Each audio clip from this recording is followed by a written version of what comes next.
नमस्कार दोस्तों, आइए सुनते हैं एक ज्ञानवर्धक शिक्षाप्रद कहानी सोने का हंस। वाराणसी में कभी एक कर्तव्यनिष्ठ और शीलवान गृहस्थ रहा करता था। 3 बेटियों और एक पत्नी के साथ उसका एक छोटा सा घर संसार था, किंतु अल्प आयु में ही उसका निधन हो गया। मरणोपरांत उस गृहस्थ का पुनर्जन्म एक स्वर्ण हंस के रूप में हुआ। पूर्व जन्म के उपादान और संस्कार उसमें इतने प्रबल थे कि वो अपने मनुष्य योनि के घटनाक्रम और उनकी भाषा को विस्मृत नहीं कर पाया। पूर्व जन्म के परिवार का मोह और उनके प्रति उसका लगाव उसके वर्तमान को भी प्रभावित कर रहा था। एक दिन वो अपने मोह के आवेश में आकर वाराणसी को उड़ चला, जहां उसकी पूर्व जन्म की पत्नी और 3 बेटियां रहा करती थी। घर के मुंडेर पर पहुंचकर जब उसने अपनी पत्नी और बेटियों को देखा तो उसका मन खिन्न हो उठा, क्योंकि उसके मरणोपरांत उसके परिवार की आर्थिक दशा दयनीय हो चुकी थी। उसकी पत्नी और बेटियां अब सुंदर वस्त्रों की जगह चिथड़ों में दिख रही थी। वैभव के सारे सामान भी वहां से तिरोहित हो चुके थे।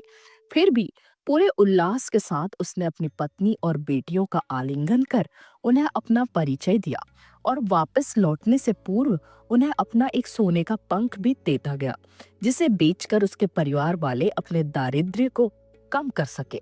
इस घटना के पश्चात हंस समय समय पर उनसे मिलने वाराणसी आता रहा और हर बार उन्हें सोने का एक पंख देकर चला जाता।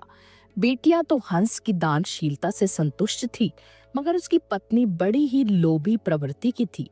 उसने सोचा, क्यों ना वह उस हंस के सारे पंख निकालकर एक ही पल में धनी बन जाए। बेटियों को भी उसने अपने मन की बात कही, मगर उसकी बेटियों ने उसका कड़ा विरोध किया। अगली बार जब वह हंस वहां आया तो संयोगवश उसकी बेटियां वहां नहीं थी। उसकी पत्नी ने तब उसे बड़े प्यार से पुचकारते हुए अपने करीब बुलाया। छल प्रपंच के खेल से अनभिज्ञ वह हंस खुशी खुशी अपने पत्नी के पास दौड़ता हुआ चला आया। मगर ये क्या, उसकी पत्नी ने बड़ी बेदर्दी से उसकी गर्दन पकड़ उसके सारे पंख एक ही झटके में नोच डाले और खून से लथपथ उसके शरीर को लकड़ी के एक पुराने ढांचे में फेंक दिया। फिर जब वो उन सोने के पंखों को समेटना चाह रही थी, तो उसके हाथों में सिर्फ साधारण पंख ही लग सके, क्योंकि उस हंस के पंख उसकी इच्छा के प्रतिकूल नोचे जाने पर साधारण हंस के समान हो जाते थे। बेटियां जब लौट कर घर आईं, तो उन्होंने अपने पूर्व जन्म के पिता को खून से सना देखा। उसके सोने के पंख भी लुप्त थे। उन्होंने सारी बात समझ ली और तत्काल ही हंस की भरपूर सेवा शुश्रूषा की। कुछ दिनों में उसे स्वस्थ कर दिया। स्वभावतः उसके पंख फिर से आने लगे, मगर अब वे सोने के नहीं थे। जब हंस के पंख इतने निकल गए कि वह उड़ने के लिए समर्थ हो गया, तब वो उस घर से उड़ गया और कभी भी वाराणसी में दोबारा दिखाई नहीं पड़ा।